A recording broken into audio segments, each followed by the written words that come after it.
یہ بہت سے لوگ کہتے ہیں حضرت یہ بتائیے، اور کمنٹس بھی آتے ہیں یوٹیوب پر کہ یہ بتائیے کہ مرد اسلام میں مرد کے لیے 4 نکاح جائز ہیں، 4 شادی ایک وقت میں کر سکتا ہے، عورت کیوں نہیں کر سکتی 4 شادیاں؟ 4 نکاح عورت ایک وقت میں کیوں نہیں کر سکتی؟ عورت تو 2 بھی نہیں کر سکتی، اور مرد جو ہے ایک وقت میں 4 شادیاں کر سکتا ہے، 4 نکاح کر سکتا ہے، تو ایسا کیوں؟ تو دیکھیے، عورت یکے بعد دیگرے تو ایک سے زیادہ نکاح کر سکتی ہے، ایک کے علاوہ جتنے چاہے، اگر جیسے ایک کے ساتھ رہتی تھی اس سے طلاق ہو گئی تو اس کے بعد کسی دوسرے سے نکاح کر لے، یا اس سے بھی طلاق ہو گئی تیسرے کے سے، اس طرح سے تو کر سکتی ہے، لیکن ایک وقت میں 2 مردوں کی بیوی بن جائے، 2 سے نکاح کر لے، یہ جائز نہیں ہے۔ تو ایسا کیوں؟ بھئی مرد تو 4 سے کر سکتا، عورت کیوں نہیں ایک وقت میں 2 سے یا 4 سے کر سکتی؟ تو سب سے بڑی وجہ یہ ہے، دیکھیے، جو عورت ہے اس کے جو اولاد کا سلسلہ چلتا ہے وہ مرد سے چلتا ہے۔ اگر ایک مرد کے 4 بیویاں ہیں، چاروں کی اولادیں پیدا ہوئیں تو ان کا باپ ایک ہی ہوگا، چونکہ ایک ہی شوہر ہے ان کا۔ سمجھ میں آئی؟ بھئی 4 بیویاں، 3 بیویاں، 2 بیویاں ہیں تو شوہر تو ان کا ایک ہی ہے نا، ان سے جو پیدا ہونے والی اولادیں ہیں تو ان کا ایک ہی شوہر ہے، تو ایک ہی باپ ہوا۔ لیکن اگر ایک بیوی کے چند شوہر ہوتے اور چند سے وہ شادی کرتی، 2 سے، 3 سے، 4 سے، تو یہ بتائیے کہ پھر اس کے جو بچہ پیدا ہوتا، جو اولاد ہوتی اس عورت کے، وہ کس کی کہلاتی؟ پھر آدھار کارڈ میں سنوف ایک نہیں ہوتی، پھر کئی ڈالنا پڑتی، یہ پھر جھگڑا ہوتا ان میں کہ بھئی یہ میری ہے کہ تیری ہے کہ اس کی ہے۔ اب اگر لڑکا پیدا ہوتا تو سب دعویٰ کر دیتے کہ بھئی یہ لڑکا میرا ہے، لڑکی پیدا ہوتی تو سب کہتے یہ تیری ہے، یہ تیری ہے، وہ جھگڑا۔ ظاہر سی بات ہے، لڑکے کو پسند کیا جاتا ہے عوام میں، عرف میں آپ دیکھتے ہیں تو سب لڑکے کی طرف تو سب ہاتھ بڑھا دیتے، لڑکی ہوتی تو جھگڑے ہوا کرتے، نہیں تیری ہے، تیری ہے۔ تو اسلام بڑا پیارا مذہب ہے، ہائے ہائے، قربان جائیے مذہب اسلام پر، اس کی طہارت پر، اس کی پاکی پر، اس کے نظام پر، اس کے قانون پر، اس کے طور پر، اس کے طریقے پر۔ اللہ کی قسم 1000 بار قربان جائیے یار، 1000 بار قربان ہونے کو دل چاہتا ہے، کتنا پیارا مذہب ہے۔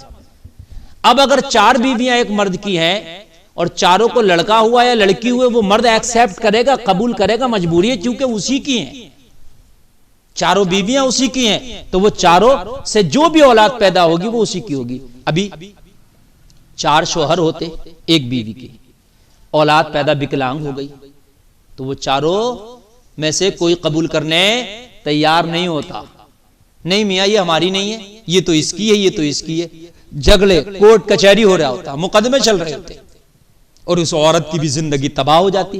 جب تک یہ معاملہ فائنل نہیں ہوتا تو زندگی میں سکون کہاں سے؟ بتائیے آپ مجھے، کہاں سے سکون آتا؟ زندگی میں سکون ہی نہیں تھا۔ اسلام کا مذہب کتنا پیارا ہے، جب ایک عورت کا ایک ہی شوہر ہوگا تو اولاد وکلانگ ہو، لڑکا ہو، لڑکی ہو، وہ اس کو قبول کرے گا، چونکہ وہ اسی کا ہے، اور اس کے نسب میں بھی گڑبڑی نہیں ہوگی، اس کے باپ میں بھی شک نہیں ہوگا۔ اچھا اگر 4 شوہر ہوتے، کوئی ایک قبول بھی کر لیتا یہ بچہ میرا ہے، لیکن شک تو رہتا، کیا پتہ اس کا نہ ہو اس کا ہو، اس کا نہ ہو اس کا ہو، شک تو پھر بھی رہتا۔ اس لیے میرے ذہن میں آ رہا غالباً حضرت امام اعظم ابو حنیفہ رحمت اللہ تعالی علیہ کی بارگاہ میں چند عورتیں یہ سوال لے کے آئیں، حضور مرد تو 4 شادیاں کر سکتا ہے لیکن عورت کیوں نہیں کر سکتی؟ آپ نے بڑا پیارا جواب دیا، ان چاروں سے کہا اپنے پستان سے دودھ نکالو اور پیالے میں جمع کرو۔ سب عورتوں نے اپنا اپنا دودھ نکال کے ایک پیالے میں جمع کر لیا۔ حضرت امام اعظم فرماتے ہیں کہ اب اس کو ایک پیالے میں اکٹھا کر لو، 4 پیالوں کے دودھ کو۔ انہوں نے ایک پیالے میں اکٹھا کر دیا چاروں کے دودھ کو، پھر فرمایا گیا اب اپنا اپنا دودھ چھانٹ چھانٹ کے نکالو، پہچان کرو۔ حیرت میں پڑ گئی، حضور یہ تو ہو ہی نہیں سکتا، ممکن نہیں، اب تو مل گیا، دودھ کا کلر ایک ہے، اب ہم نہیں نکال سکتے اس کو۔ تو فرمایا یہی مثال تمہاری شادی کی ہے، اگر تم 4 مردوں سے نکاح ایک وقت میں کر لیتی تو یہ بتائیے جو پیدا ہونے والی اولاد ہوتی کیسے پتا چلتا کہ یہ کس کی اولاد ہے؟ تو کس کا بیٹا ہے یہ، کس کی بیٹی؟ مذہب اسلام بڑا پیارا مذہب ہے اور بڑا اچھا مذہب ہے، اسی لیے مذہب اسلام نے جو ہے عورت کو ایک وقت میں ایک سے زیادہ سے نکاح کرنے کی، شادی کرنے کی اجازت نہیں دی، تاکہ حسب و نسب میں گڑبڑی نہ ہو اور بعد میں جھگڑے کی صورت اختیار نہ کرے۔ تو اسی وجہ سے اسلام میں آپ دیکھتے ہیں کوئی طلاق دے دے یا کسی کا شوہر مر جائے تو عدت کا نظام رکھا گیا ہے۔ کیوں ہے یہ عدت؟ یہ اسی لیے ہے، مثال کے طور پر کسی کی بیوی تھی اور وہ ابھی امید سے تھی، 1 مہینہ 1.5 مہینہ 2 مہینہ، تو 1 مہینے کا حمل یا 1.5-2 مہینے کا تو ظاہر ہوتا نہیں ہے بھئی، آج کل نئی نئی ٹیکنالوجی آ گئی ہے تو چلو آج بھی خیر پتہ چل جاتا ہے شاید 40 دن میں یا کتنے دن میں، لیکن اس زمانے میں یہ ٹیکنالوجی بھی نہیں تھی، اور آج بھی ظاہری طور پہ دیکھ کے تو پتہ چلے گا نہیں، وہ ٹیکنالوجی کے ذریعے ہی آپ پتہ لگا سکتے ہیں، الٹرا ساؤنڈ کے ذریعے۔ تو کسی کے شوہر کا انتقال ہوا اور انتقال کے بعد میں وہ فوراً کسی سے نکاح نہیں کر سکتی۔ قرآن میں ہے 2 پارہ سورہ بقرہ 4 اشہر و 10 کہ کسی کا شوہر فوت ہو جائے تو وہ 4 مہینہ 10 دن اپنے آپ کو روکے رکھے گی، یعنی عدت کرے گی۔ کس لیے؟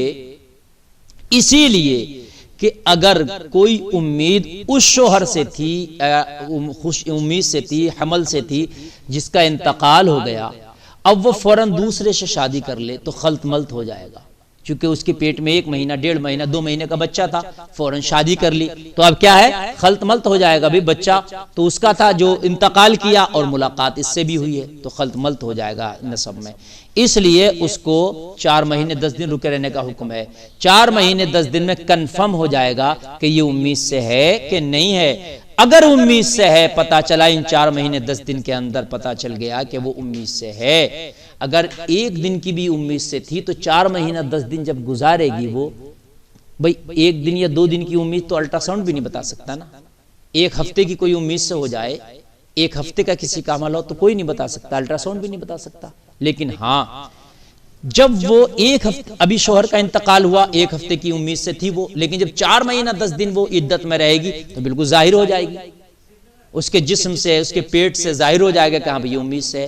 تو اب عدت کا حکم یہ ہے کہ عدت بڑھا دی جائے گی، جب تک کہ بچے کی پیدائش نہ ہو جائے جب تک وہ عدت میں ہی رہے گی۔ یا حمل اس کا ظاہر تھا اور انتقال ہو گیا شوہر کا، تو اب عدت کے لیے حکم یہ ہے کہ جب تک حمل وضع نہ ہو جائے، بچہ پیدا نہ ہو جائے۔ آج شوہر کا انتقال ہوا اور کل بچہ پیدا ہو گیا تو کل ہی اس کی عدت ختم ہو جائے گی۔ کیوں؟ صرف بچے ہی کی وجہ سے خلط ملط نہ ہو، حسب نسب میں گڑبڑی نہ ہو، اس وجہ سے ہی عدت کا نظام رکھا گیا۔ کتنا پیارا مذہب ہے مذہب اسلام، تاکہ کوئی انگلی نہ اٹھائے اس بچے پر یا اس بچے کی ماں پر۔ اللہ تعالیٰ شریعت پر عمل کی توفیق عطا فرمائے۔